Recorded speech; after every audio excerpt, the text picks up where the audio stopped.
Welcome to Live CA Funstyle channel. இன்னைக்கு December 19th ஓட current affairs தான் பார்க்க போறோம். Before getting into that, do subscribe our channel in all format. 32 episodes of banking awareness video course with free ebook and MCQs is available now. Our app is available in Play Store. 1 year subscription is available now with 50% offer using the code RRBPO. So first news is, when is the Minority Rights Day observed annually அப்படின்னு கேட்டிருக்காங்க, which is December 18th. So December 18th தான் Minorities Day, Rights Day, which is celebrated in India.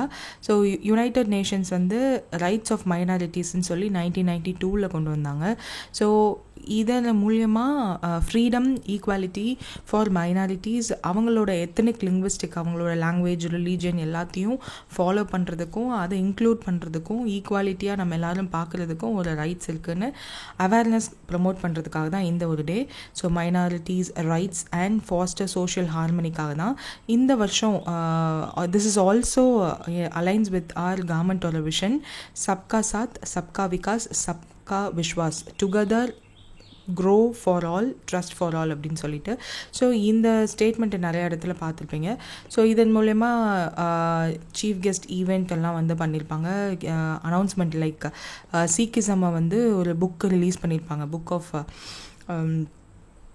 Sri Iqbal Singh Lalpura அப்படின்னு சொல்லிட்டு. And third edition of NCM newsletter and minority டேயோட quiz ரிலேட்டடான விஷயங்கள் எல்லாம் introduce பண்ணி மைனாரிட்டிஸ் அஃபேர்ஸ் மினிஸ்ட்ரியோட இம்ப்ளிமெண்டேஷன் நிறையாவும் நடந்திருக்கும். And national commission for minorities எல்லாமே வந்து அவங்களோட efforts towards welfare of minorities என்னெல்லாம் பண்ணியிருக்கோன்றது எல்லாத்தையும் டிஸ்பிளே பண்ணுவாங்க. So that's it for this. Next is 38th national games 2025 வந்து உத்தரகாண்டில் நடக்குது. அதனுடைய மேஸ்கெட் வந்து இதுதான். ஸோ இந்த மேஸ்கெட்டில் ஓட பேர் என்ன அப்படின்னு தான் கேட்டிருக்காங்க, விச் இஸ் மோனல். மோனல்ன்றது வந்து ஒரு kind of bird which is state bird of Uttarakhand. அதை ரிசம்பிள் பண்ணுற மாதிரி தான் இந்த ஒரு லோகோ ரெடி பண்ணியிருப்பாங்க. So mascot, logo, anthem and tagline எல்லாத்தையுமே வந்து ரிலீஸ் பண்ணியிருப்பாங்க for the 38th edition of national games 2025. எங்கே இதை லான்ச் பண்ணியிருப்பாங்கன்னா Maharana Pratap sports college, Dehradun, Uttarakhand. So Uttarakhand தான் இந்த வருஷம் ஹோஸ்ட் பண்ண போகிறாங்க. கிட்டத்தட்ட 10,000 அத்லெட்ஸ் அண்ட் அஃபீஷியல்ஸ், கோச்சஸ் எல்லாருமே வந்து பார்ட்டிசிபேட் பண்ண போகிறாங்க. இந்த வருஷம் traditional Indian sports like yoga, மலாகம்ப் அப்படின்னு சொல்லி இந்த மாதிரியான ஸ்போர்ட்ஸ் எல்லாத்தையும் ஆட் பண்ணியிருப்பாங்க. இதோடு சேர்த்து இன்னும் 2-3 ஸ்போர்ட்ஸ் லைக் ராஃப்டிங், அந்த மாதிரியான ஸ்போர்ட்ஸ் எல்லாம் இதில் ஆட் பண்ணியிருப்பாங்க இந்த வருஷம். ஸோ அதையும் வந்து டீட்டெயில்டாக நம்ம பார்த்துடலாம். இந்த மேஸ்கெட் அண்ட் லோகோ மௌலிகி வந்து எதனால் இன்ஸ்பயர் பண்ணியிருப்பாங்கன்னா, மோனல் அப்படின்ற உத்தரகண்டோட ஸ்டேட் பேர்டை இன்ஸ்பயர் பண்ணி தான் இந்த ஒரு மௌலி அப்படின்ற பேர்டை வந்து டிசைன் பண்ணியிருப்பாங்க. திஸ் ஆல்சோ ரெப்ரசன்ட்ஸ் உத்தரகண்டோட பயோடைவர்சிட்டி, நேச்சுரல் பியூட்டி அண்ட் மோனலோட வைப்ரண்ட் கலர்ஸ் எல்லாத்தையுமே வந்து அவங்க ஆட் பண்ணியிருப்பாங்க இதில். And tagline for this year வந்து சங்கல்ப் சே சிக்கார் தக் அப்படின்னு சொல்லிட்டு, ஃப்ரம் ரிசால்வ் டு ஜெனித் அப்படின்னு மீனிங். இதன் மூலமா என்ன டிட்டர்மைன் பண்ணுறாங்கன்னா, ஆம்பிஷன் இன் ஸ்போர்ட்ஸ் அண்ட் லைஃப்பை வந்து அதை சொல்லியிருப்பாங்க. அண்ட் ஸ்போர்ட்ஸ் ஈவெண்ட்ஸ் எல்லாமே வந்து ட்ரெடிஷ்னல் ஸ்போர்ட்ஸும் இன்க்ளூட் பண்ணி இந்த வருஷம் நடக்க போகுது. So we have to know the static part of national games இல்லையா. So national games short form வந்து NGL. Its motto is to get set play. 1924 நடந்துட்டுருக்கு, 100 years முன்னாடியிலேருந்து. எவ்ரி 2 years நடக்குது. But there are instances where they take place in 3 to 4 years வரையும் நடக்கும். It also excludes the year where Olympics நடக்காத, Asian games நடக்காத இயரில் தான் அது நடக்கும் யூஸ்வலாக. So that 3 to 4 years once கூட நடக்கிற மாதிரி பாசிபிலிட்டிஸ் இருக்குது. லாஸ்ட் ஈவெண்ட் நடந்தது வந்து 2023 அண்ட் இதோட ஹெட் குவார்ட்டர்ஸ் நியூ டெல்லியில் இருக்குது. So national games Indian Olympic அசோசியேஷனோட சேர்ந்து தான் இதை வந்து அவங்க நடத்துவாங்க. ஸோ ஆஃபன் 3 to 4 years இருக்கும். அதெல்லாத்தையும் நான் சொல்லிட்டேன். ஸோ இதுக்கு முன்னாடி 2002 யார் ஹோஸ்ட் பண்ணால் அண்ட் யார் ஃபஸ்ட் வின் பண்ணது, runner up and second runner அப்போட லிஸ்ட் இருக்குது. ஸோ கடைசியாக 2023 கோவா ஹோஸ்ட் ஸ்டேட்டாக வச்சு நடந்தப்போ Maharashtra won this games and second வந்து சர்வீசஸ் இஸ் ஒரு ஸ்போர்ட்ஸ் ரிலேட்டடாக இந்தியன் ஆர்மிக்குள்ளே இருக்கிறது. ஸோ இந்தியன் ஆர்மி பர்சனல்ஸ் ஸ்போர்ட்ஸில் பார்ட்டிசிபேட் பண்ணும்போது இந்த ஒரு நேமில் சர்வீசஸ்ன்ற நேம் கீழே தான் பார்ட்டிசிபேட் பண்ணுவாங்க along with states and union territories. So next is 2023 ஒரு ஸ்டேட் ஹோஸ்ட்னா அதனுடைய வென்யூஸும் அதில் வந்து ஆட் பண்ணுவாங்க. சைக்கிளிங், கோல்ஃப் ஈவெண்ட்லாம் வந்து தனியாக டெல்லியில் நடந்துச்சு. அது மட்டும் இல்லாமல் மித்ததுக்கு எல்லாத்துக்கும் வென்யூ கொடுத்துருக்காங்க. 25th October to 9th November நடந்துச்சு. And Maharashtra won that match. Winter games வந்து இதுவரையும் நடந்திருக்கான்னு கேட்டால் எஸ், ஒரு 5 times நடந்திருக்கு. 1996, 2000, 2002, 2004, 2008. ஸோ இதில் பீச் கேம்ஸ்னு ஒன்று, பீச் கேம்ஸ் 2024 ஜான்வரியில் நடந்துச்சு. ஸோ ஃபர்ஸ்ட் டைம் ஒரு மல்டி ஸ்போர்ட் ஈவெண்ட் பீச்சில் வச்சு நடந்துச்சு அப்படின்னா அது ஜான்வரி 2024 தான் நடந்தது. ஸோ இது ரிலேட்டடாக ஒரு ஸ்டாட்டிக் பார்ட் தெரிஞ்சுக்கணும்னு நினச்சிங்கன்னா you can add it. And இதில் கூட நம்ம தமிழ்நாடு வந்து 12 மெடல்ஸோட இருந்தாங்க. So if you want to know you can take a look at it. இப்போது நேஷ்னல் கேம்ஸோட ஸ்போர்ட்ஸ் லிஸ்ட் வந்து இதில் 37 ஸ்போர்ட்ஸ் இருக்குது. ஸோ இதில் இப்போது இந்த லாஸ்ட் 4 ஸ்போர்ட்ஸ் இருக்கு இல்லையா, அதாவது இந்த வருஷம் டெமான்ஸ்ட்ரேஷன் ஸ்போர்ட்ஸாக நடக்க போகுது. மகாகம்ப் அப்படின்றது வந்து இந்த மாதிரி ஒரு போலோட வச்சு ஒரு இண்டிவிஜுவலோ இல்லை குரூப் ஆஃப் பீப்புளோ யோகாசனாஸ் பண்ணி காட்டுறது. And Kalari payattu that also is going to add. Drafting நடக்க போகுது அண்ட் யோகாசனாவும் ஆட் பண்ண போகிறாங்க. ஸோ இதுக்கு முன்னாடி இது இஸ் நாட் 32 ஸ்போர்ட்ஸ், அதோடு சேர்ந்து இந்த 4ம் ஆட் பண்ணால் இந்த வருஷம் 36 ஸ்போர்ட்ஸ் மொத்தமாக இதில் ஆட் பண்ண போகிறாங்க. So that's what it is. ஐஓஏவோட பிரசிடெண்ட் வந்து பிடி உஷாவாக தான் இருக்காங்க இப்போயும். ஸோ அதையும் ஞாபகம் வச்சுக்கோங்க. Then third largest exporter in smart phone market அப்படின்னா அது வந்து இந்தியா அப்படின்னு சொல்லி நிறையா ஆர்டிகல்ஸ் இப்போ ரீசெண்ட் டைம்ஸில் வர ஆரம்பிச்சிருக்கு. ஸோ 2019 இந்தியாவோட ரேங்கிங் என்ன அப்படின்னு கேட்டாங்கன்னா 23rd. ஸோ அதுக்கப்புறம் இவ்வளோ உயர்ந்திருக்கு அப்படின்னா அதுக்கு major reason is PLI. So அது ஏன் அப்படின்னு பார்த்தோம்னா 10 years of மேக் இன் இந்தியான்னு ஒரு ஆர்டிக்கல் வந்து September 25, 2024 லான்ச் பண்ணியிருப்பாங்க. ஸோ என்னதுன்னா மேக் இன் இந்தியாவை 2014 தான் வந்து நம்ம ஸ்டார்ட் பண்ணோம். என்ன தான் அப்போ ஸ்டார்ட் பண்ணாலும் நிறைய இன்வெஸ்ட்மெண்ட் வந்து மேனுஃபேக்சரிங் யூனிட்ஸ் பில்டு பண்ணி மேனுஃபேக்சரிங் பண்ணி அதை எக்ஸ்போர்ட் பண்ணி அதனுடைய அவுட்கம் நம்மளுக்கு தெரியறதுக்கு ஒரு 5 to 10 years ஆகும். ஸோ இப்போ 10 years ஆனதுக்கப்புறம் தான் we are able to see that outcome. இப்போ மேக் இன் இந்தியாவில் மேஜராக மேனுஃபேக்சரிங் செக்டர், சர்வீஸ் செக்டர் ரெண்டுக்குமே தான் நம்ம வந்து நிறைய விஷயங்கள் பண்ணோம். அதில் மேனுஃபேக்சரிங் செக்டரில் நம்ம பண்ண முக்கியமான பார்ட் என்ன அப்படின்னா அது PLI தான். ஸோ ப்ரொடக்ஷன் லிங்க்டு இன்சென்டிவ் தான் மேட் மேஜர் சேஞ்ச் இன் இந்தியாவோட எக்ஸ்போர்ட்ஸ். ஸோ இந்த 10 years of make in India வந்து நீங்கள் வேணும்னா PIBயில் அவைலபிளாக இருக்குது. Take a look at it. So அதன் மூலயமா நிறைய இம்பார்ட்டண்ட் பாயிண்ட்ஸ் வந்து இருக்கலாம். If there is a time என்னைக்காவது ஒரு நாள் நம்ம வந்து அதை ஒரு தனி செஷனாக கூட பார்க்கலாம். இப்போது to look in to PLI scheme ஏன் நான் கொண்டு வரேன் அப்படின்னா இந்தியாவை ஒரு ஃப்ரண்ட்டாக ஒரு எக்ஸ்போர்ட் ரிலேட்டட் விஷயங்களில் நம்மளை நல்லபடியாக முன்னிலையில் இருக்கிறதுக்கான major reason linked incentive scheme. So ஏன்னா மேனுஃபேக்சரிங் செக்டார் ஒரு கண்ட்ரியில் நல்லபடியாக இருந்தால் தான் economic growth of the country will be stable and growth also வந்து நல்லபடியாக இருக்கும். ஸோ தட் எக்ஸ்போர்ட் அதிகமாகும், நம்மளோட current account deficit, fiscal deficit எல்லாமே கம்மியாகும், ஒரு எக்கனாமிலேயே வந்து ஒரு ஸ்டேபிள் நேஷனாக மாறுறதுக்கு உதவும். ஸோ அதனால தான் நம்ம மேனுஃபேக்சரிங் செக்டாரை நம்ம ஸ்கிப் பண்ண ஒன் ஆஃப் த கண்ட்ரீஸ் நம்ம. ஸோ சர்வீஸ் செக்டாருக்கு நம்ம போயிட்டோம். அக்ரிகல்ச்சர்லேருந்து சர்வீஸ்க்குன்னு நிறைய ஏற்கனவே நான் வந்து டீட்டெயில்டாக சொல்லியிருப்பேன். ஸோ அந்த ப்ரொடக்ஷனை இம்ப்ரூவ் பண்ணணும் அப்படின்னா ப்ரொடக்ஷன் ஸ்டேஜ்லேயே இன்சென்டிவ் கொடுக்கணும் அப்படின்னு சொல்லி தான் இந்த ஒரு ஸ்கீம் 2020 கொண்டு வந்திருப்பாங்க. ஸோ என்னென்ன மாதிரியான இண்டஸ்ட்ரீஸை டார்கெட் பண்ணாங்கன்றதெல்லாம் வந்து நம்ம இந்த இதில் பார்த்தாலே தெரியும். ஸோ அவங்க வந்து இவ்வளோ லிஸ்ட் ஆஃப் இண்டஸ்ட்ரீஸ் கொடுத்துருந்தாலும் ஃபஸ்ட்டு அவங்க கொடுத்த அந்த 14 செக்டார்ஸில் லார்ஜ் ஸ்கேல் எலக்ட்ரானிக் மேனுஃபேக்சரிங் தான் நிறைய ஃபோக்கஸ் பண்ணியிருக்காங்க.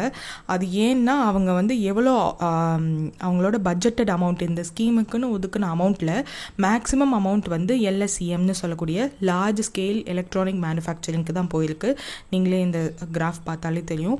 ஸோ இந்த லார்ஜ் ஸ்கேல் எலக்ட்ரானிக் மேனுஃபேக்சரிங் மூலமா 2023லேருந்து 2015 வரையும் என்ன மாதிரியான டிஃப்ரென்ஸ் இன் டொமஸ்டிக் ப்ரொடக்ஷன் நடந்திருக்குன்றதை சொல்லியிருப்பாங்க. ஸோ டொமஸ்டிக் ப்ரொடக்ஷன் வந்து 5.8 crore யூனிட்ஸ் வந்து 2014 to 15 இருந்திருக்கு. இப்போது 33 crore யூனிட்ஸாக மாறி இருக்கு, which is a huge improvement. அதே மாதிரி foreign direct investment FDI.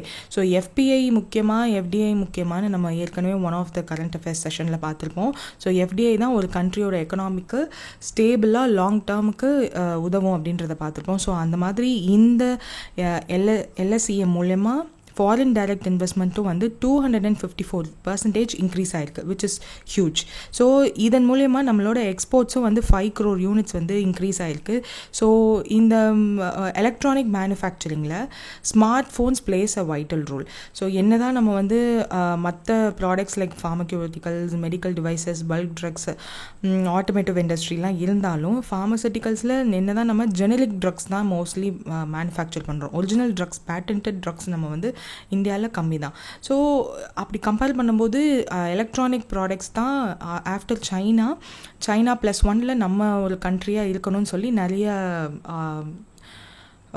Mobile phone, smart phone manufacturing யூனிட்ஸை இந்தியாவுக்குள்ளே கொண்டு வரதுக்கான இந்த PLI ஸ்கீம்குள்ளே கொண்டு வர ட்ரை பண்ணி தான் இந்த ஒரு அச்சீவ்மெண்ட் வந்து நம்மளுக்கு நடந்திருக்கு. ஸோ அதை பற்றி தான் இது மோஸ்ட்லி பேசியிருப்பாங்க. 3rd largest exporter of smart phone மார்க்கெட்டில் நம்ம தான் இருக்கோம். That is mainly because of PLI. ஞாபகம் வச்சுக்கோங்க, இவங்களே கொடுத்துருப்பாங்க இனிஷியேட்டிவ்ஸில் PLI மூலயமா தான். அண்ட் இம்போர்ட் டிபெண்டன்சி கம்மியாகி மேனுஃபேக்சரிங் கெப்பாசிட்டிஸ் இன்க்ரீஸ் ஆகிருக்கு. ஸோ முன்னாடிலாம் ஐஃபோன்ஸ் மாதிரியான ஃபோன்ஸ் வந்து வச்சுக்கிறது ஒரு ராயல் ஃபீலிங் கொடுக்கும். அதை வந்து மோஸ்ட்லி நம்ம வந்து இம்போர்ட் தான் பண்ணிகிட்டு இருந்தோம். இப்போ வி ஹாவ் தட் டாட்டாவோட யூனிட் இன் சென்னை. இங்கே உள்ள ஃபோனோட ரேட் ஆல்சோ கம்மியாயிடுச்சு. ஸோ தட் மக்களும் நிறையா வாங்க ஆரம்பிச்சிட்டாங்க. அண்ட் காம்படிட்டிவ்னஸும் அதிகமாகி மற்ற ஸ்மார்ட் ஃபோனோட ரேட்டும் ஓரளவுக்கு நார்மலைஸ் ஆகிருக்கும். ஸோ தட் பர்ச்சேஸ் பண்ணுற பவரும் அதிகமாக இருக்கும், இம்போர்ட் கம்மியாக இருக்கும். So we want import to reduce to face our fiscal deficit challenge இல்லையா. ஸோ அந்த டார்கெட் அச்சீவ் பண்ணுறதுக்கு இம்போர்ட் கம்மி பண்ணணும். அதுக்கு மேனுஃபேக்சரிங் செக்டர் இங்கேயே நம்ம கொண்டு வந்துட்டோம் அப்படின்னா இங்கேயே மேனுஃபேக்சரிங் பண்ணுற பொருட்கள், அந்த இம்போர்ட் பண்ணுற பொருட்களை இங்கேயே மேனுஃபேக்சர் பண்ணி மக்கள் வாங்கிட்டாங்கன்னா இம்போர்ட் கம்மியாயிடும்ன்றதுனால தான் இந்த ஒரு ஸ்கீமே கொண்டு வந்திருப்பாங்க. So India also set target 70-75% of the total production under PLI scheme வந்து நடக்கணும் அப்படின்னு டார்கெட் வச்சுருக்காங்க. அண்ட் நவம்பர் 2024 எக்ஸ்போர்ட்டில் 20,395 crore வந்து ரீச் ஆயிருக்கு. அண்ட் 92% இன்க்ரீஸ் ஆயிருக்கு compared to last year. And இந்தியாவோட அட்வான்ஸ்மெண்ட்டும் நடந்திருக்குன்றதை தான் இதில் சொல்லியிருப்பாங்க. This also contributes to our economic growth, அதை வந்து சொல்லியிருப்பாங்க இன் டீட்டெயிலாக. So that's it. Next is growth percentage in net direct tax வந்து for this financial year by December 17 எவ்வளோ இருக்குது அப்படின்னு கேட்டிருக்காங்க. 16.45. ஸோ இப்போ க்ரோத் வந்து கம்மியாக இருக்க மாதிரி தான் இருக்கும். That especially direct tax. So last அந்த February and Marchல தான் வந்து அந்த டேக்ஸ் பேயிங் பீப்புளோட கவுண்ட் அதிகமாகும். இன்னும் அதில் வந்து நிறையா பே பண்ண சான்சஸ் இருக்குது. பட் அதுக்குள்ளேயே இவ்வளோ க்ரோத் இருக்குன்றது தான் அவங்க சொல்லியிருக்காங்க. So corporate tax and non corporate tax தான் வந்து இதில் significant contributions. And securities transaction tax தான் சர்ஜ் ஆகிருக்கு. அஃப்கோர்ஸ் அதில் இருக்கக்கூடிய சார்ஜஸ் டேக்ஸ் அதிகமாகிட்டதுனால இதுவும் கூடியிருக்கு. கிராஸ் கலெக்ஷன் வந்து அதிகமாக இருக்குன்ற மாதிரி சொல்லியிருப்பாங்க. நான் கார்ப்பரேட் டேக்ஸும் வந்து அதிகமாக இருக்குது. Advanced tax collection increased by 21%. ரீஃபண்ட்ஸும் வந்து இன்க்ரீஸ் ஆகிருக்குன்ற மாதிரி சொல்லியிருப்பாங்க. So that's it. இந்தியாவோட ப்ரொஜெக்ஷன் இந்திரா அவங்க வந்து எவ்வளோ கொடுத்துருக்காங்கன்னு பார்த்தோன்னா 6.6%.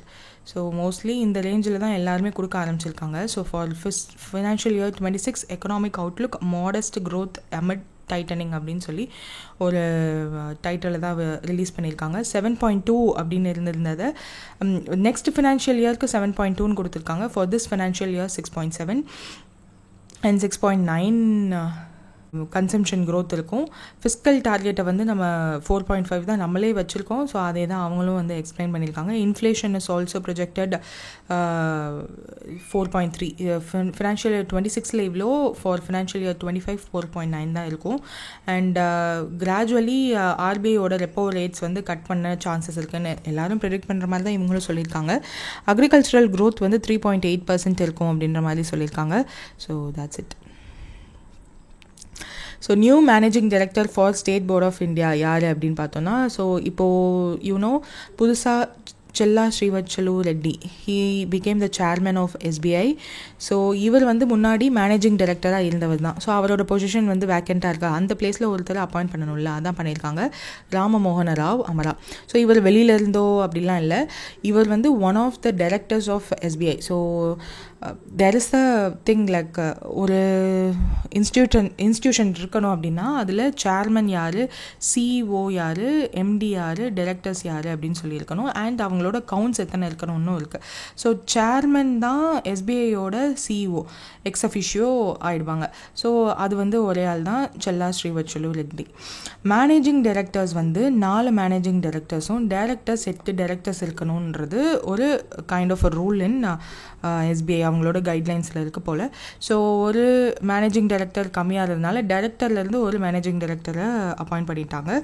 ஸோ ராம மோகன ராவ் அமரா, அவரோடு சேர்ந்து ராணா அசுதோஷ் குமார் சிங், வினய் எம் தோஷ், அஸ்வினி குமார் தேவரி, இவங்க 4 பேரும் வந்து மேனேஜிங் டைரக்டர்ஸாக இருக்காங்க. 8 டைரக்டர்ஸில் சின்ஸ் இப்போது ராமமோகன ராவ் அமராவை மேனேஜிங் டைரக்டராக அப்பாயிண்ட் பண்ணிட்டதுனால ஒரு வேக்கண்ட் இருக்குது. So these are the people now as acting as a director of SBI. So இதை வந்து நீங்கள் you can see 4 managing directors இருக்கணும், 8 டைரக்டர்ஸ் இருக்கணும்னு சொல்லிட்டு. And this was the list.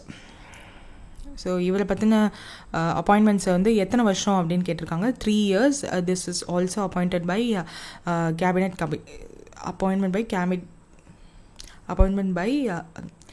This is also appointed by committee of cabinet தான். எஸ்பிஐயோட leadership பற்றின விஷயங்கள்லாம் அவங்க சொல்லியிருப்பாங்க.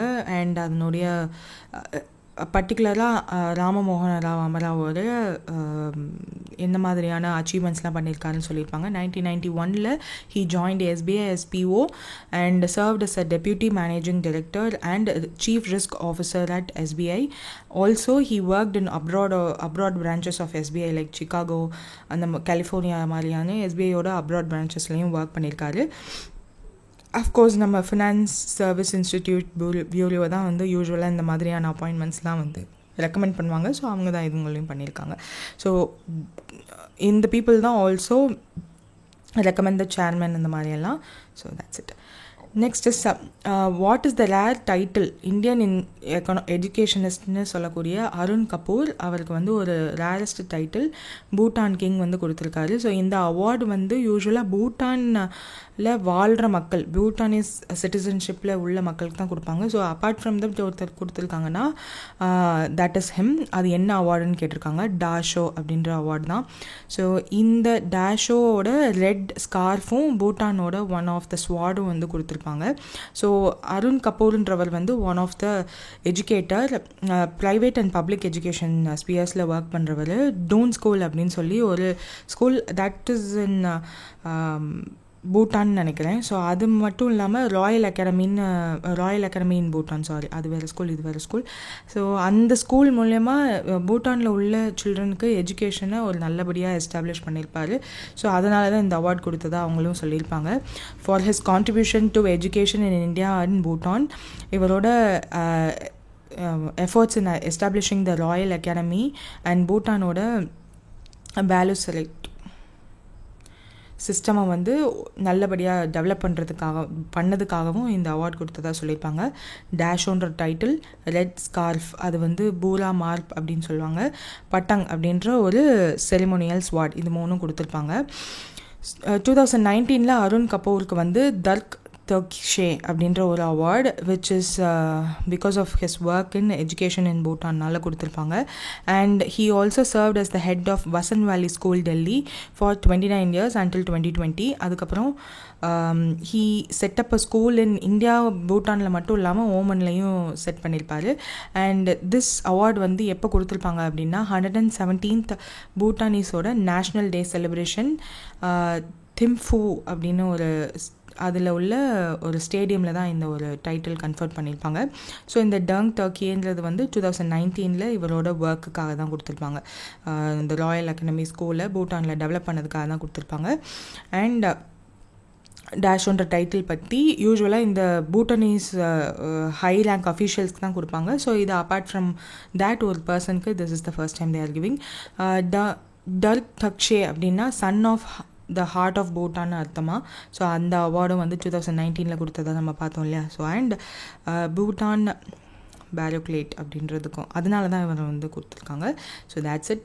Next is first ever satellite tagging Ganges river டால்ஃபின்க்கு வந்து கண்டக்ட் பண்ணியிருக்காங்க. ஸோ எங்கே பண்ணாங்கன்னு கேட்டிருக்காங்க, which is in Assam. So இதனுடைய ப்ராஜெக்ட் ஆஃப் பூட்டானில் ப்ராஜெக்ட் ஆஃப் டால்ஃபின்லேருந்து you can see various things. Habitat preference, எப்படி மைக்ரேட்டிங் பேட்டர்ன்ஸ் எல்லாம் இருக்குது டால்ஃபின்க்கு. இது வந்து மோஸ்ட்லி கேஞ்சஸ் ரிவரில் இருக்க டால்ஃபின்ஸ்க்கு தான் அந்த ஒரு சர்வே வந்து நடக்குது. So light weight satellite tags வந்து வித் ஆல்கோஸ் சிஸ்டம் மூலயமா இதை வந்து பண்ணுறாங்க. இதை satellite tagging of Ganges river dolphins வந்து குளோபலி பண்ணணும் அப்படின்னு சொல்லி this is the first time they are doing. ஏன்னா சேட்டலைட் மூலயமா டேகிங் வந்து they are doing.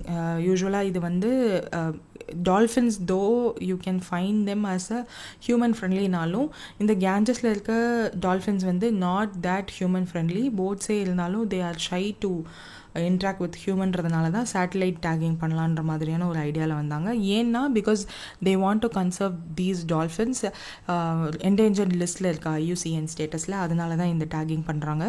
This is also comes under umbrella species of Ganges river dolphin. So அதுதான் இங்கேயுமே இந்த அவங்க அஃபிஷியல் வெப்சைட்லேயுமே கொடுத்துருப்பாங்க.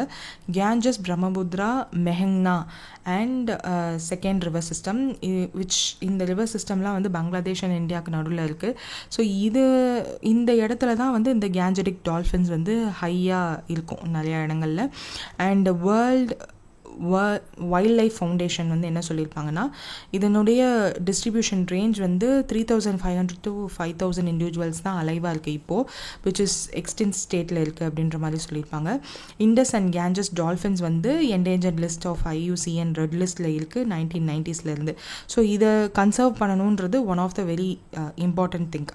ஸோ அதுவும் வந்து high risk of becoming extinct, அதாவது சீக்கிரம் அழிஞ்சு போகிற நிலையில் இருக்குது இந்த டால்ஃபின்ஸ்.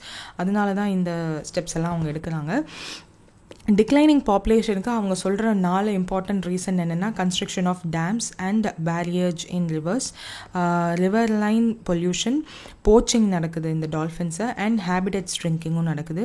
அண்ட் இதுக்கு நம்ம என்னெல்லாம் பண்ணியிருக்கோம் அப்படின்னா வைல்ட் லைஃப் ப்ரொடெக்ஷனில் வந்து 1985 கங்கா ஆக்ஷன் பிளானில் வந்து கொண்டு வந்திருப்போம். ஆஃப்டர் த லான்ச் 1986 கேங்கடிக் டால்ஃபின்ஸை வந்து first schedule in Indian wild life protection act 1972 கொண்டு வந்திருப்போம்.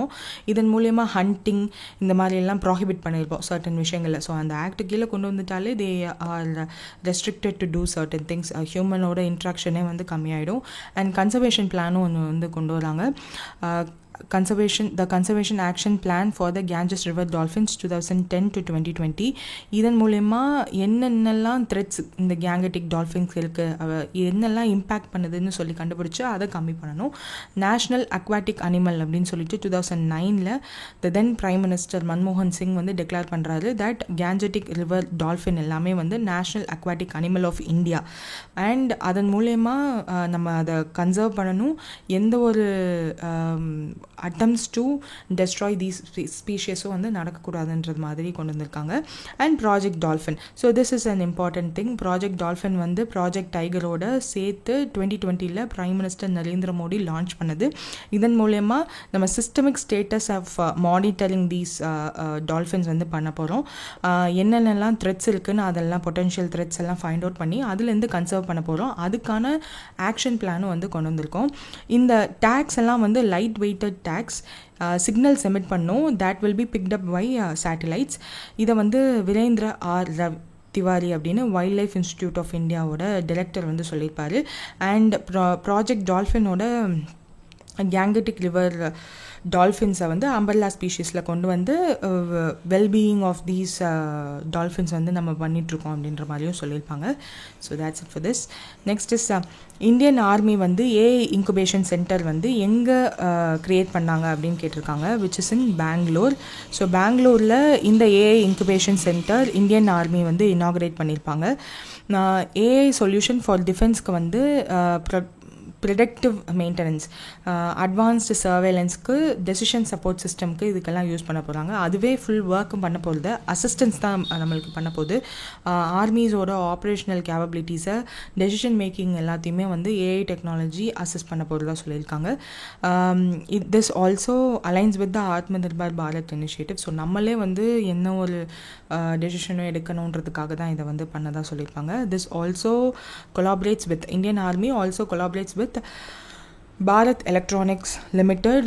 இது எதுக்குன்னா infrastructure and IT capabilities provide பண்ணுறதுக்காக சூப்பர் கம்ப்யூட்டர் ஃப்ரம் சிடாக் மூலயமா ஃபெசிலிட்டேட் பண்ணுறதுக்காகவும் இதை பண்ணுறாங்க. And that's it. ஸோ இதில் வந்து கமாண்டர் இன் சீஃப் வந்து எப்போவுமே பிரசிடென்ட், யார் பிரசிடெண்ட்டாக இருக்காங்களோ அவங்க தான், they become ex officio. And defence staff வந்து அனில் சௌஹான், ஆர்மி ஸ்டாஃப் வந்து Upendra Dwivedi, vice chief of army staff NS Rajasubramani. So that's it. Next வந்து திஸ் கொலாபரேஷன், எந்த 2 கொலாபரேஷன் வந்து டெப்ரீஸ் ரிமூவலுக்காக நடந்திருக்குன்னு கேட்டிருக்காங்க. Orbital laser and InspeCity. So laser equip பண்ண ஒரு சேட்டலைட் மூலயமா ஸ்பேஸில் உள்ள டெப்ரீஸை நம்ம வந்து ரிமூவ் பண்ண போகிறோம். So India and Japan collaboration தான் இது. So global space operation involving Indian and Japanese firms. So debris management is a very, ஸ்பேஸில் உள்ள debris management is a very important thing. UN வந்து நிறைய இடங்களில் இதை பற்றி பேசியிருக்காங்க, லைக் டெப்ரீஸ் நம்ம வந்து கம்மி பண்ணணும் அப்படின்னு சொல்லிட்டு. ஸோ இன்ஸ்பைட் சிட்டி அப்படின்னு இந்தியன் ஸ்பேஸ் ஃபர்மும் ஜாப்பனீஸ் ஸ்பேஸ் ஃபர்மான ஆர்பிட்டல் லேசர், இவங்க 2 பேரும் தான் வந்து இந்த டைப்பில் வந்திருக்காங்க. So they are testing the debris removal technology and they are planning to launch after 2024. So LUPEX mission அப்படின்னு 2026 அவங்க பிளான் பண்ணியிருக்காங்க. அண்ட் இந்த இன்ஸ்பைட் சிட்டி வந்து 2002 ஃபவுண்ட் பண்ணது with worth of 1.5 million last year வந்து ரைஸ் பண்ணியிருக்காங்க. And orbital laser 900 million yen மூலயமா they are establishing this project. UN panel வந்து சொல்லியிருப்பாங்க, லைக் லேட் அக்டோபரில் கூட லோ எர்த் ஆர்பிட்டில் நிறையா, இப்போது எர்த் இருக்குன்னா சேட்டலைட்ஸ் வந்து லோ எர்த் ஆர்பிட்டில் தான் இருக்கும். ஸோ அந்த லோ எர்த் ஆர்பிட்டில் இருக்கிற சர்டன் சேட்டலைட்ஸ் வந்து ரொம்ப வருஷத்துக்கு முன்னாடி லான்ச் பண்ணியிருப்பாங்க. அதனுடைய யூசேஜ் வந்து ஃபுல்லாக ஷட் டவுன் ஆகிருக்கும். ஆனால் அது இன்னும் ஸ்பேஸில் தான் சுற்றிட்டுருக்கும். ஸோ அதுதான் ஸ்பேஸ் டிப்ரீஸ்ன்னு சொல்லுவோம். அதனால் எந்த யூஸும் கிடையாது. ஸோ அதெல்லாம் வந்து நம்ம எப்படி ரிமூவ் பண்ணுறதுன்றது தான் இந்த ப்ராஜெக்டே. So lunar polar exploration LUPEX mission, அந்த மிஷன் மூலயமா ஏர்லி 2026 தான் வந்து இந்த ப்ராஜெக்ட் கொலாபரேஷன் 2 கவர்மெண்ட்டுக்கும் நடுவில் நடந்து this is going to happen. And UN வந்து dangerously close to 6 tipping points அப்படின்னு சொல்லி, என்னதுன்னா UN university institute for environment and human society அவங்க வந்து டிப்பிங் பாயிண்ட்ஸ்ன்னு சொல்லி 6 பாயிண்ட்ஸ் சொல்லியிருப்பாங்க. அதாவது எந்தெந்த பாசிபிலிட்டிஸில் எர்த் அழிகிறதுக்கான, எர்த்துக்கு வார்னிங் வரக்கூடிய ரிஸ்க்கு நிறையா இருக்கக்கூடிய பாயிண்ட்ஸ் என்னென்னு சொல்லியிருப்பாங்க. அதில் ஒன் ஆஃப் த பாயிண்ட்ஸ் வந்து இந்த ஸ்பேஸ் டிப்ரீஸ் மூலமாகவும் எர்த்துக்கு நிறையா ரிஸ்க் வரதுக்கு சான்சஸ் இருக்குன்னு சொல்லியிருப்பாங்க. அண்ட் இதில் இந்தியாவோட பார்ட்டிசிபேஷன் ஏன் இருக்குது அப்படின்னு பார்த்தோன்னா, இந்தியாவோட எய்மே வந்து ஒன்று இருக்குது. 2030 டெப்ரீஸ் ஃப்ரீ ஸ்பேஸ் மிஷன் வந்து பண்ண போகிறோன்ற மாதிரி இஸ்ரோ சேர்பர்சன் வந்து சொல்லியிருப்பாங்க, Somanathan. So 54 operational space craft ஆர்பிட்டில் வந்து இந்தியாவோடது இருக்குது. And this does not include any inactive satellite, but 13 of these intentional இது எல்லாத்தையுமே வந்து நம்ம எர்த் அட்மாஸ்ஃபியருக்குள்ளே கொண்டு வந்து அதை நம்ம டிஸ்ட்ராய் பண்ணியிருக்கோம். ரீசெண்டாக இந்த வருஷம் பிப்ரவரியில் கூட ஒரு கேட்ரோசாட்-2 அப்படின்னு சொல்லி இஸ்ரோவால் 2007 லான்ச் பண்ணப்பட்ட ஒரு சேட்டலைட் டெலிபரேட்டாக நம்ம இந்தியன் ஸ்பேஸ்க்குள்ளே கொண்டு வந்து இந்தியன் ஓஷனில் விழ வச்சு, ஏன்னா அதனுடைய பார்ட்ஸ் எல்லாமே வந்து செயலிழந்துருச்சு. அதனுடைய ஒர்க்கிங் பார்ட்ஸ் எதுவுமே இல்லை. அதனுடைய எதுக்காக என்ன பர்பஸ்க்காக அதை லான்ச் பண்ணாங்களோ அது முடிஞ்சிருச்சு. ஸோ அதனால் அதை வந்து நம்ம ஸ்பேஸ்லேருந்து எர்த் அட்மாஸ்ஃபியருக்குள்ளே கொண்டு வந்து ஓஷனில் விழ வச்சு அதை டெஸ்ட்ராய் பண்ணியிருக்கோம். ஸோ தட் ஸ்பேஸில் அதனுடைய டிப்ரீஸ்னால் எந்த ஒரு ஸ்பேஸில் உள்ள அந்த டிப்ரீஸ்னால் எந்த ஒரு ப்ராப்ளமும் வரக்கூடாதுன்றதுக்காக we are taking steps. And space டிப்ரீஸ்க்கு ரிமூவலுக்காக இந்தியா என்னெல்லாம் பண்ணியிருக்காங்கன்னா அதுக்கும் ஒரு 4 பாயிண்ட்ஸ் வந்து கொடுத்துருப்பாங்க. இந்தியாவோட space situation awareness control centre, collision avoidance manoeuvres, project Netra அப்படின்ற ஒரு ப்ராஜெக்டும் இருக்குது, system for safe and sustainable operation மேனேஜ்மெண்ட்ன்ற ஒரு சர்டன் விஷயங்கள் எல்லாமே இருக்குது. We don't want to go in depth to it, just இப்போ இது மட்டும் தெரிஞ்சுக்கலாம். And 10th international forest fair Bhopal மத்திய பிரதேஷில் நடந்திருக்கு. அதனுடைய தீம் என்ன அப்படின்னு கேட்டிருக்காங்க, woman empowerment through minor forest produce அப்படின்றது தான். ஸோ ஃபாரஸ்ட்லேருந்து சர்டன் விஷயங்கள் நம்மளால் ப்ரொடியூஸ் பண்ண முடியும். ஒரு பட்டை, ரப்பர், அந்த மாதிரி சில விஷயங்கள் இருக்கு இல்லையா, அந்த மாதிரி விமனோட பார்ட்டிசிபேஷன் அதில் இருக்கணும். அதன் மூலயமா விமன் எம்பவர்மெண்ட் இருக்கணுன்றதுக்காக தான் இந்த மாதிரியான இன்டர்நேஷ்னல் ஃபேர்லாம் நடக்குது. And international day of forest அப்படின்னு ஒன்று இருக்குது, which is on 21st March. So இதெல்லாம் குழப்பிக்க கூடாதுன்றதுக்காக தான் கொண்டு வந்தேன், points to be remembered. And Van Mahotsav அப்படின்னு சொல்லி ட்ரீ பிளான்டிங் ஃபெஸ்டிவல் வந்து இந்தியாவில் நடக்கும், which is from July 1st to 7. So 21st March வந்து international day of forest. Van Mahotsav, one forest, so Van Mahotsav is on July 1st to 7. And 10th international forest fair அப்படின்னு ஒன்று வந்து மத்திய பிரதேஷ் போபாலில் நடக்குது, which is on December. So இது 3 ஞாபகம் வச்சுக்கோங்க. ஸோ சஸ்டைனபிள் ஃபாரஸ்ட் ப்ராக்டிசஸ்லாம் இருக்கணுன்றதுக்காக தான் இந்த ஒரு ஃபேர் மூலயமா அவேர்னஸ் கொண்டு வராங்க. ஸோ ஃபாரஸ்ட்டில் ப்ரொடியூஸ் பண்ணக்கூடிய எல்லாத்துக்குமே வந்து மார்க்கெட் இருக்குது. அந்த விமெனுக்கு அந்த மார்க்கெட் இருக்குன்றத புரிய வச்சு அவங்கள எம்பவர் பண்ணணுன்றது தான் கோல். ஸோ இன்டர்நேஷ்னல் கொலாபரேஷன், இந்த இன்டர்நேஷ்னல் ஃபேர்னு தானே வச்சுருக்காங்க. அப்போ யாரெல்லாம் கொலாபரேட் பண்ணியிருக்காங்க அப்படின்னா Sri Lanka, Nepal and Australia. So அவங்களோட கம்பைன் பண்ணி 300 ஸ்டால்ஸ் வந்து வச்சுருக்காங்க. ஃபாரஸ்ட் ரிலேட்டட் ப்ராடக்ட்ஸ் ஷோகேஸ் பண்ணியிருப்பாங்க. அது மட்டும் இல்லாமல் free medical consultation with Ayurveda டாக்டர்ஸும் பண்ணியிருக்காங்க. ஸோ தட் 2020க்கு அப்புறம் நிறைய பேர் ஆயுர்வேதா சைடும் வந்து போக ஆரம்பிச்சிருக்காங்க. ஸோ தட் நிறைய பேருக்கு அவேர்னஸும் வந்து இந்த ஃபேருக்கு வரவங்களுக்கு கிடைக்குன்றதுனால. And that's it. நெக்ஸ்ட் வந்து uniform civil code, which is a controversial subject. So இதை வந்து ஃபர்ஸ்ட் இன் இந்தியா இம்ப்ளிமெண்ட் பண்ணது யார் அப்படின்னா உத்தரகண்ட் தான். ஸோ அவங்க தான் இம்ப்ளிமெண்ட் பண்ணியிருக்காங்க சக்ஸஸ்ஃபுல்லாக. பட் சக்ஸஸ்ஃபுல்லான்னு சொல்ல முடியாது, இம்ப்ளிமெண்ட் பண்ணியிருக்காங்க. We have to see whether it is successful or not. So uniform civil code அப்படின்னா என்னென்னா செட் ஆஃப் லாஸ். அது வந்து இந்தியாவில் உள்ள எல்லா சிட்டிசன்ஸ்க்கும் வந்து பொருந்தும், regardless of their religion, state எதுவுமே கன்சிடர் பண்ண முடியாது. மேரேஜ், டிவோர்ஸ், இன்ஹெரிட்டன்ஸ், அடாப்ஷன் இந்த மாதிரியான விஷயங்களில் ஒரே ஒரு லா தான். ஸோ ஒரு ரிலீஜன்லேயும் ஒரு கைண்ட் ஆஃப் மேரேஜ் இருக்கும், ஒரு டைப் ஆஃப் டிவோர்ஸஸ் இருக்கும், இன்ஹெரிட்டன்ஸில் வேரியபிலிட்டி இருக்கும், அடாப்ஷனில் வேரியபிலிட்டி இருக்கும். ஸோ அது எல்லாத்தையுமே வந்து ஒரே இதில் கொண்டு வரது தான் இந்த ஒரு லா. ஸோ இந்த லாவோட பாசிட்டிவ் அப்படின்னு பார்த்தீங்கன்னா, யூஸ்வலாக ரிலீஜியன் படி ஒரு ரிலீஜன்லேயும் வந்து இருக்கிற certain type of civil codes எல்லாமே வந்து அந்த விமெனை வந்து இன்ஃபீரியராக ஆக்கிறதுக்காக தான் மோஸ்ட்லி கொண்டு வருவாங்க. அண்ட் பேட்ரியார்கல் மைண்ட் செட்டோடு இருக்கும். ஸோ தட் இந்த யூனிஃபார்ம் சிவில் கோட் வந்து விமன் எம்பவர்மெண்ட்டுக்கு உதவுன்றது மாதிரி சொல்லலாம். ஸோ நெகட்டிவ்னு பார்த்தோன்னா, India is a diverse country, unity in டைவர்சிட்டின்னு தான் நம்மளோட டேகே வரும். ஸோ அப்படி இருக்கும்போது அவங்கவுங்களுக்குன்னு ஒரு ரிலீஜன் இருக்குது. அந்த ரிலீஜியனில் சொல்லப்படுற certain marriage rituals, divorce rituals எல்லாமே வேறு வேறு மாதிரி இருக்குது.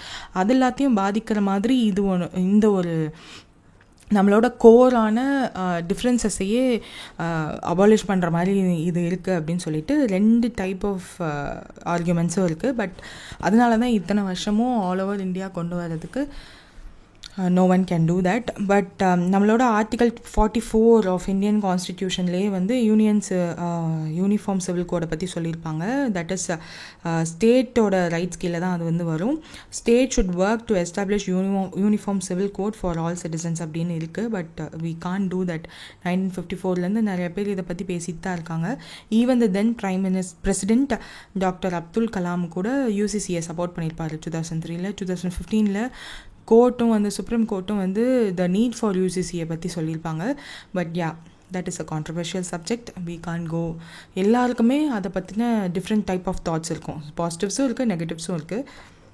பட் ஃபர்ஸ்ட் ஸ்டேட் டு இம்ப்ளிமெண்ட்னா உத்தரகண்ட் தான். ஃப்ரம் ஜான்வரி 2025 இது வரப்போகுது. ஸோ இதன் மூலயமா justice, equality and uniformity in personal law for all citizens கொண்டு வர அவங்க எக்ஸ்பெக்ட் பண்ணுறாங்க. அஃப்கோர்ஸ் தே ஆல் சே இந்த யூனிஃபார்ம் சிவில் கோடை கொண்டு வரணும்னு நினைக்கிற எல்லாருமே கொடுக்குற இம்பார்ட்டன்ட் பாயிண்ட் என்னென்னா எம்பவர் விமன் அண்ட் சில்ட்ரன். ஏன்னா அதில் வல்னரபிள் பீப்புளான விமன் அண்ட் சில்ட்ரனை பற்றினா தான் அந்த அடாப்ஷன், இன்ஹெரிட்டன்ஸ், டிவர்ஸ் மேரேஜ் எல்லாமே வந்து இந்த 2 கேட்டகரி ஆஃப் பீப்புளை பற்றி தான். அதனால் உங்களுக்கு தான் இதுதான் உங்களுக்கு தேவை அப்படின்னு சொல்லி அந்த மாதிரி தான் ப்ரீச் பண்ணுவாங்க. But yeah, we have to think about this plus and minus. First state to implement this post இண்டிபெண்டன்ஸ்னால் அது உத்தரகண்ட் தான். லெஜிஸ்லேட்டிவ் ஸ்டெப்ஸ் அவங்க எப்படி எடுத்தாங்க அப்படின்னா 5 மெம்பர் எக்ஸ்பர்ட் கமிட்டி வந்து ரிட்டையர்ட் ஜட்ஜ் ராஞ்சனா பிரகாஷ் தேசாய் அப்படின்னு சொல்லிட்டு அவருடைய தலைமையில் 2022 வந்து க்ரியேட் பண்ணியிருப்பாங்க. யூசிசி பில்லை 2024 ஸ்டேட் அசம்பிளியில் கொண்டு வந்திருப்பாங்க. அண்ட் பிரசிடென்ட்டோட ஆக்சென்ட்டும் ரிசீவ் பண்ணியிருப்பாங்க. இதை வந்து நாங்கள் கொண்டு வர போகிறோம்னு சொல்லிட்டு மார்ச் ஆஃப் 2024 வந்துருச்சு. And they have now announced now that January 2025 உத்தரகாண்டில் இருக்கும் அப்படின்னு சொல்லி அனௌன்ஸ் பண்ணிட்டாங்க. So that's it for today. Minorities rights day celebration is on December 18. 38th national games 2025 வந்து உத்தரகாண்டில் நடக்க போகுது. இப்போது டேராடூனில் மோட்டோ டேக் மேஸ்கட் எல்லாத்தையுமே வந்து லான்ச் பண்ணிட்டாங்க. Mauli is the mascot. India வந்து 3rd largest exporter in smart phone market. And 23rd 2019 இருந்துச்சு. All because of PLIன்னு சொல்லி ஒரு article. Net direct tax collection வந்து 16.45% க்ரோ ஆகிருக்கு. அஃப்கோர்ஸ் டேக்ஸ் எல்லாமே கூறிடுச்சு. அண்ட் நவ் GST மீட்டிங் வந்து 21st டிசம்பர் நடந்திருக்கு. ஸோ அது 21st or 20th நடந்திருக்குன்னு நினைக்கிறேன். ஸோ அதனுடைய அவுட்கம்ஸும் வந்து அப்கமிங் டேஸில் கரண்ட் அஃபேர்ஸில் வந்தால் வி கேன் சி. இந்தியாவோட FY26 எக்கனாமிக் அவுட்லுக்கை வந்து சொல்லியிருக்காங்க இந்திரா. அதில் வந்து 6.6% வந்து GDP க்ரோத் இருக்குன்ற மாதிரி ப்ரொஜெக்ட் பண்ணியிருக்காங்க. ராம் மோகன ராவ் அமரா அப்படின்றவர் தான் இப்போது SBIயோட one of the 4 managing directors. Arun Kapoor Dasho red scarf of Bhutan கிங்கோடத வாங்கியிருக்காரு. He won that. First ever satellite tagging வந்து கேங்கஸ் ரிவர் டால்ஃபினில் வந்து ஸ்டார்ட் பண்ணியிருக்காங்க. First they have started from Assam. Indian army வந்து இன்குபேஷன் சென்டர் பெங்களூர் கர்நாடகாவில் ஸ்டார்ட் பண்ணியிருக்காங்க. இந்தியா அண்ட் ஜப்பான் கொலாபரேட் பண்ணி ஸ்பேஸ் டிப்ரீஸை கம்மி பண்ணுறதுக்கான ஒரு ப்ராஜெக்டில் இறங்கியிருக்காங்க. இந்தியன் பார்ட்னர் வந்து இன்ஸ்பைசிட்டி. ஆர்பிட்டல் லேசர்ன்றது ஜாப்பனீஸ் கண்ட்ரியோட partner. 10th international forest fair வந்து போபால் மத்திய பிரதேஷில் நடந்திருக்கு. ஸோ 9th வந்து 2022 நடந்திருக்கும் போல். சேம் மத்திய பிரதேஷில் நடந்த மாதிரி காட்டுறாங்க. But we are not sure. Uniform civil code implement பண்ண ஃபர்ஸ்ட் ஸ்டேட் போஸ்ட் இண்டிபெண்டன்ஸ்னால் அது உத்தரகண்ட் தான். So that's it for today. All the best for your exam. Thank you.